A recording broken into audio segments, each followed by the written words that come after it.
Eu entendi que na vida, a única certeza que temos é que um dia iremos dar um último suspiro. Sabemos que todo mundo vai morrer um dia, mas muito ainda não sabe o que significa a morte. A morte é um pulo no escuro, é um sono eterno. A gente pensa nela como um fim da linha, como aquele momento em que as luzes se apagam e pronto. Mas e se não for bem assim?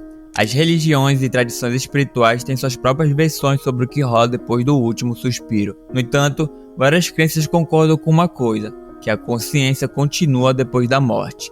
Em obras psicografadas de Chico Xavier, descrevem a morte como um momento que pode ser tranquilo para alguns espíritos e perturbador para os outros. Pessoas que viveram a sua vida acreditando que existe algo além da matéria passam por esse momento com menos espanto. Agora, aqueles que viveram uma vida no ceticismo, aqueles que não tiveram uma relação íntima com sua própria espiritualidade, ficam extremamente confusos ao perceber que tudo não se acaba num caixão, e assustados ao ver o próprio corpo caído, imóvel e sem vida. No mundo dos vivos, a morte é barulhenta, é algo que assusta, que gera momento de luto e quebra rotinas.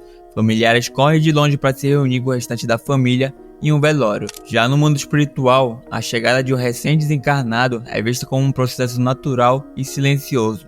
Não pelo motivo de não ter nenhuma cerimônia. Na verdade, vai ter sim alguns espíritos próximos testemunhando e recepcionando aquela alma que acabou de desencarnar. Mas por conta da morte não ser algo inesperado e chocante, não terá aquele barulho que teria no mundo físico, de familiares chorando desesperadamente ao redor de um leito hospitalar e tudo mais.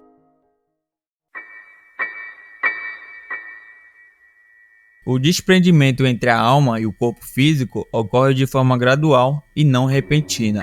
A velocidade desse desligamento varia conforme o desenvolvimento do espírito e o apego à matéria. Ou seja, pessoas espiritualmente elevadas que se prepararam para a morte, o desprendimento é quase instantâneo. Agora, para os materialistas, o processo pode ser mais doloroso e lento. O espírito que estava muito apegado ao mundo físico, bens materiais e pessoas pode permanecer em um estado de perturbação ao observar o próprio corpo sem vida. Essa visão provoca uma reação imediata no desencarnado de querer interagir com o mundo físico a todo custo, como querer tocar no próprio corpo ou gritar na tentativa de chamar a atenção dos familiares, mas no fim descobre que não pode mais se comunicar através dos meios habituais. Esse é um momento de profunda ruptura na autopercepção do ser. Se há alguns momentos atrás ainda conseguia sentir a sensação do corpo físico, agora não sente mais. O espírito, quando entra em negação ao seu novo estado, e o desespero e o luto intenso dos familiares vivos são fatores que podem dificultar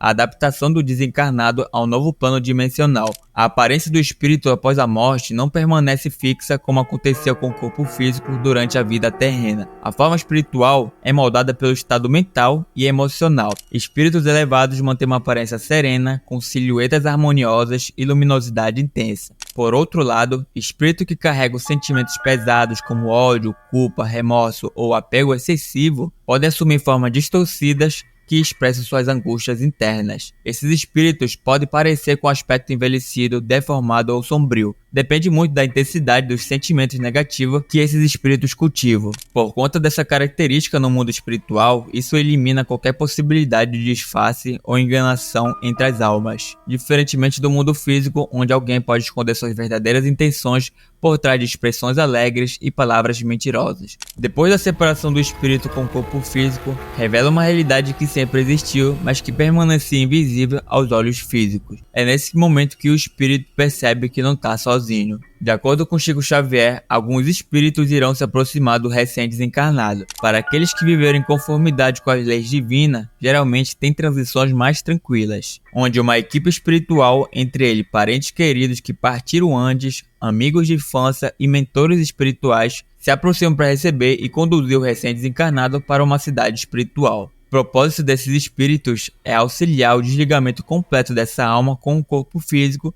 e fazer com que se adapte facilmente ao novo plano. A aproximação desses rostos familiares nesse momento é super necessária, porque ver alguém conhecido traz conforto e segurança quando tudo parece estranho e novo. Agora, para aqueles que viveram uma vida desregrada, cultivaram o ódio ou praticaram diversas violências, a chegada ao plano espiritual pode ser bastante turbulenta. O espírito que carrega o peso dos vícios ou de sentimentos destrutivos, quando deixa o corpo físico, não vai encontrar de imediato aquela recepção luminosa de uma equipe espiritual. Nesse momento, eles podem receber visita de espíritos atormentados afetados, de entidade distorcida e até de espíritos cobradores.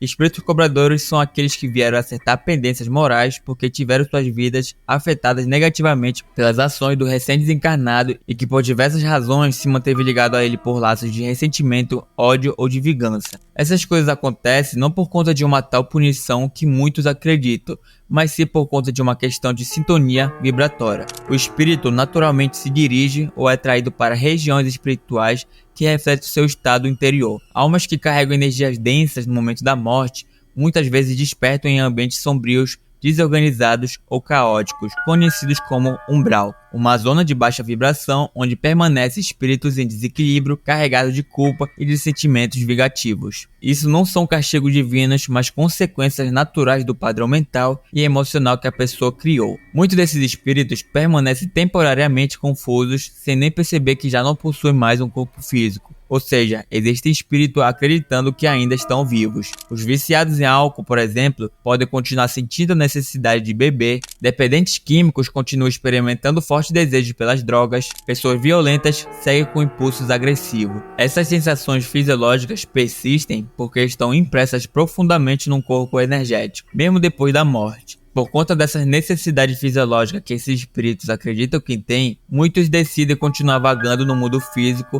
e assediar os vivos no intuito de se alimentar de energias densas que são liberadas pelos humanos através dos vícios, das violências ou do ódio. Esses espíritos são normalmente chamados de espíritos obsessores. Mesmo o espírito nessas condições complicadas, o auxílio espiritual nunca deixa de acontecer. Espíritos especializados em resgates trabalham nessas regiões densas, buscando ajudar aqueles que demonstram qualquer lampejo de arrependimento, desejo de mudança ou pedido sincero de ajuda. Esses trabalhadores espirituais são treinados para lidar com situações complexas e muitas vezes perigosas, até porque invadir uma região densa e escura sendo um ser iluminado não é uma tarefa fácil e podem facilmente sofrer influências negativas. Quando o espírito começa a demonstrar um sincero arrependimento e desejo de mudança, as equipes de socorro finalmente conseguem localizar e resgatar essa alma, levando para cidades espirituais e assim iniciar um processo de recuperação onde recebe tratamentos dentro de hospitais espirituais especializados. Muitos espíritos passam por cirurgias espirituais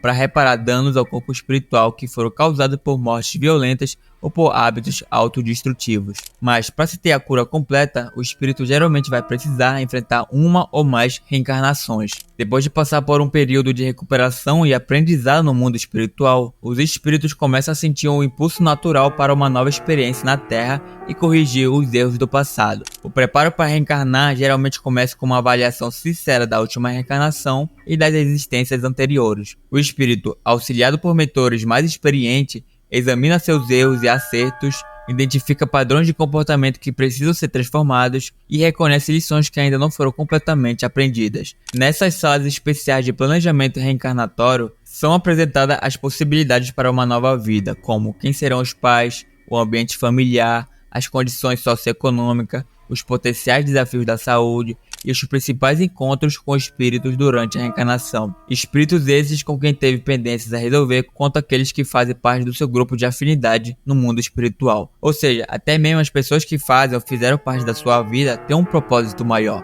como acerto de dívidas feitas em vidas passadas ou como uma oportunidade mesmo de resolver pendências espirituais. Para os espíritos que carregam o peso dos vícios ou ações negativas muito graves, o planejamento reencarnatório inclui experiências e condições desafiadoras que o espírito vai passar na sua nova vida, que funcionará como oportunidade de reparação e aprendizado. Não são punições, mas sim condições que vão permitir o desenvolvimento de valores opostos aos defeitos anteriores. Por exemplo, o espírito que foi violento pode reencarnar com limitações físicas e isso vai forçar nele a desenvolver paciência. Alguém que abusou de poder pode nascer em condições humildes para aprender sobre simplicidade e humildade. Então, qualquer desafio que você esteja passando na vida, seja nos relacionamentos, trabalho ou até mesmo na saúde, não é por acaso. Essas condições podem ter sido impostas por você antes mesmo de reencarnar, com o propósito de fazer teu espírito evoluir.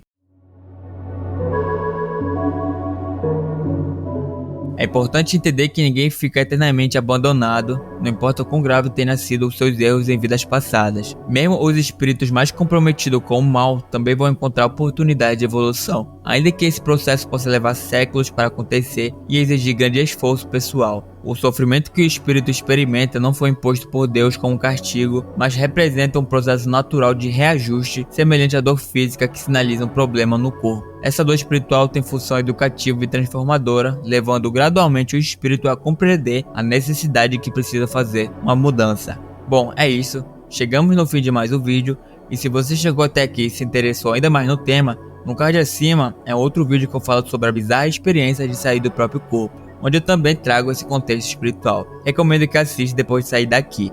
Então é isso, valeu, toque no card e te vejo no próximo vídeo.